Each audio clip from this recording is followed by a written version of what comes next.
nasod, huwag may impreso na nagwali. Amen? Hindi man tabagwali. Nalibre man tabagwali.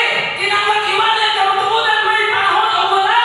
Ay happy na bumalik ang Ginoo. Amen mga kaisunan. Kinanglang ka dilit na magkakailangan. Dilit na magluya-luya.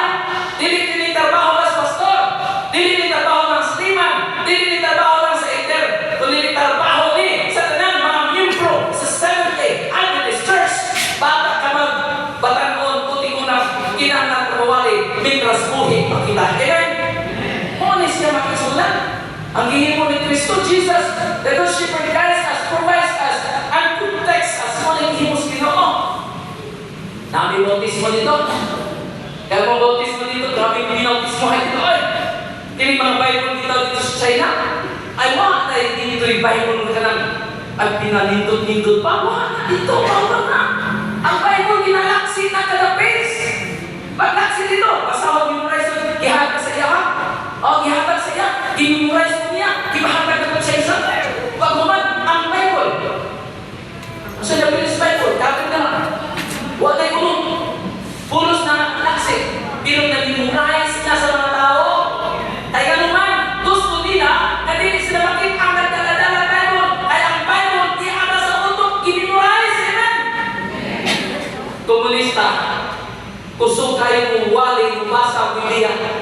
Pero ang Pilipinas, kung musimba ka, di pagalita magdag Biblia.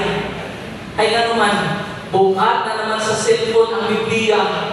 Ay dito makaisunan, ginamemorize ang Bible. Mamulang panahon, ang kagutong kauaw, dili sa luto o sa tuwig, kundi kagutmanan sa pulong sa Ginoo. Amen?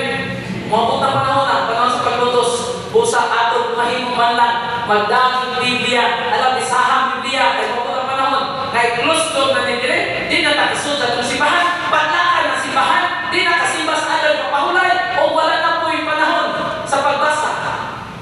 Wala yung panahon, ang mga Biblia na ito, pamiyaan na na, sunugo na na sa atong mga kaaway, makaisunan. O na, matut pa si Jesus, no lang lang, John 10:14, I know my own, and my own know me. Amen? Ang mga katawan sa Diyos, nailhan sa Ginoo. Amen? O niya, ang mga katawan sa Diyos, nakailabod sa Ginoo. Amen? Paano sa una sa Assembly of God makaisunan? Paano nga makaingon mo nakakilak mo sa Ginoo? Na Domingo ako magsimba. Lord, I know you, but I only have to follow Sunday. May natilay. Kailan sa Ginoo? Hindi nagkailain pa. Ay, wait mo sa iwas mo kami. Parehas na katutuhan, Ginoo na. Tinaw. Ang Katoliko o Assembly of God, born again, Iglesia ni Cristo, Seventh-day Adventist Church, uwan pa. Parehas na nagikuha sa tunga-una. Pero mali ang pag-practice sa uwan. 40,000 religions in the world right now.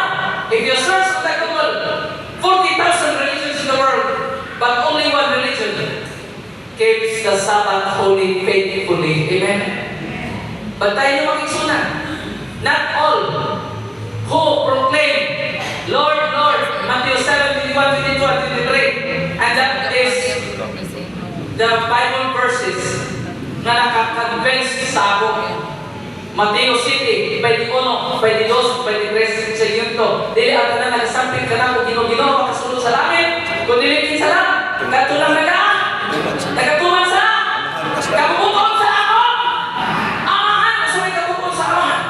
Na-search ba ninyo kung sa'y kabubuton sa amahan ng Diyos? Salmo 40, verse 8. Basahin ninyo, I delight to do thy will, O Lord, O my God, thy law is within my heart. Ang kasubuan sa Ginoo natin sa kasing-kasing. Pero, masama man yung Panginoon na kasubuan sa kasing-kasing nga, pamantalang sunod kung inuunlay sa adlaw, papahulay. O na si Pastor Palangin, pag may kamay lang na, pero yayay na. Small, but terrible. Tingnan ako sa Pastor Palangin. So, Pastor, dibati na? Dibati sa niya. Ikumurang lupin mo nito.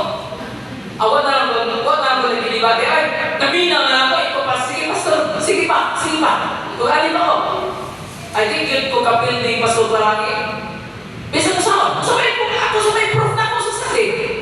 Well, I tell you, this is the principle of the born again. Assembly of God, any charismatic churches, na ang tao ko nung nagsimbal sa Sabado, ang Diyos patay. Kaya nga naman, patay pa man ang Diyos sa tumanunang. Pero ang tao nagsimbal Domingo, ang Diyos buhay. Kaya naman nahuman si Kristo sa along Domingo. Maunay, gitawag og reasoning na nagsimba sila Domingo ay ang Diyos na bakanhaw sa kanilang Domingo. Pero mali. Ako na na-discover mali. Nga naman, ay ang Diyos, namatay ba ang Diyos? Mamatay ba ang Diyos dili? Hello? Mamatay ang Diyos dili? Dili! God will never die. Ang mamatay lang. Ang taong satan lang. Pero anong namatay man? Gusto mo namatay ay ni Kristo? Ang iyong pagkaginoo o ang iyong pagkatao? Ang pagkatao! Ang namatay? Manang God will never die. Di din mamatay ginoo. Pero kami, pag kami nagsunod na ang kasubuan, kahit kung makabasa ng Miss Bible, at log ipapahuray, ay sa palistar na. Ay sa buliyo na. Wala kang takanan, ay kung testament na. Pagbasa ng mga sa baboy, hindi pa kang, ay wala na, hiluan na sa Ginoo sa iyong luto. Hoy! Hiluan na, kapil ni ay ang baboy. Wala, oy! Kami makisunan at di naging mo ka ang baboy. Way back in 1995, pastor pa ko sa Assembly of God, si Mrs. Pastora ko na sa Assembly of God. Nakapagod ako ang kongregasyon dito. Matod pa ni sa akong mga kaisunan. Actually, nabautismuhan ni June 17, 1995, ni Pastor Balangin sa Suba dito sa Bagakay mo. Oo. Karon, bautisman na sa Bato. Pagka-Domingo, kayo pagka-uma sa Bato man, Domingo man. Kisa rin mo alis mo si Bagay. Ingon ko ni Pastor Balangin, Pastor! Domingo na mga Pastor! Tapos na! Ikaw na musiba sa musibahan ha! Sa ha? Musiba pa ka dito, Domingo naman! Ikaw sa tila, Domingo! Sa mula pa sa langit na! Siba ko sa Bato, siba ko na Domingo! Lapas langit eh. Lapas langit? Ikaw ha? Lapas, ikaw maksig nila, Pastor, kung lapas ko sa langit. Ay kung mahulog ko, Pastor, dahil lapas ko sa langit, inagkatong ba ka na, kumamit ang hapon. Sumayang ka na? Sige, pawali alam na ito. Sa usap ko yung iwali. Ay natural. Ang new found faith niya ako nakapagagan. Dito na makiksunan. Actually, so wag pa minabautismuhan.